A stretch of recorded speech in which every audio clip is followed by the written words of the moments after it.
Hello, എന്തൊക്കെയുണ്ട് എല്ലാവർക്കും വിശേഷം? സുഖമല്ലേ? അപ്പോൾ ഇന്നൊരു ഡേ ഇൻ മൈ ലൈഫ് ചെയ്യണതാണ് കേട്ടോ. ഞാനിപ്പോൾ ഉള്ളത് സേലത്താണ്, ഏർക്കാട് എന്ന് പറഞ്ഞ സ്ഥലത്താണ് കേട്ടോ. അപ്പോൾ ഒരു ജോബിന് വേണ്ടിയിട്ട് വന്നതാണ്. അപ്പോൾ അതിൻ്റെ ട്രെയിനിങ്ങും കാര്യങ്ങളൊക്കെയാണ് കേട്ടോ.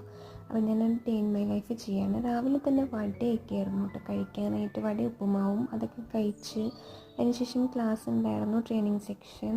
അതിനുശേഷം ഒരു 10:30 ആയപ്പോൾ വീണ്ടും ചായയും ഒരു ടീ ബ്രേക്ക്. പിന്നെ ആർട്ടൊക്കെ പോലെ ഞാൻ ഒട്ടും പെയിൻറ്റ് ചെയ്യുന്നതും പടം വരയ്ക്കുന്ന ആളെയല്ല, പക്ഷേ ചെറുതായിട്ടൊക്കെ വരച്ചു എങ്ങനെയുണ്ടെന്ന് കമൻറ്റ് ചെയ്യാം കേട്ടോ. പിന്നെ ഉച്ചയ്ക്ക് ശേഷം ചോറ് പരിപ്പോടിയൊക്കെ ഉണ്ടായിരുന്നു കേട്ടോ. പിന്നെ എന്തൊരു കുളമ്പാണ്, പിന്നെ ക്യാബേജ് അങ്ങനെ എന്തൊക്കെയോ ഉണ്ടായിരുന്നു, രസം അതൊക്കെ കഴിച്ച് ചോറുണ്ട്. അതിനുശേഷം ആഫ്റ്റർനൂൺ ട്രെയിനിങ് സെക്ഷൻ ഉണ്ടായിരുന്നു. പിന്നെ അത് കഴിഞ്ഞ് വൈകുന്നേരം ചായയൊക്കെ കുടിച്ച്, ചായക്ക് എന്തോ റസ്ക് പോലത്തെ സാധനമാണ് കേട്ടോ. കുളിച്ച് ഫ്രഷായി രാത്രി ഫുഡൊക്കെ കഴിച്ച് ഇങ്ങനെ ഇരിക്കുകയാണ്. അപ്പോൾ ഇത്രയേ ഉള്ളൂ. ബൈ.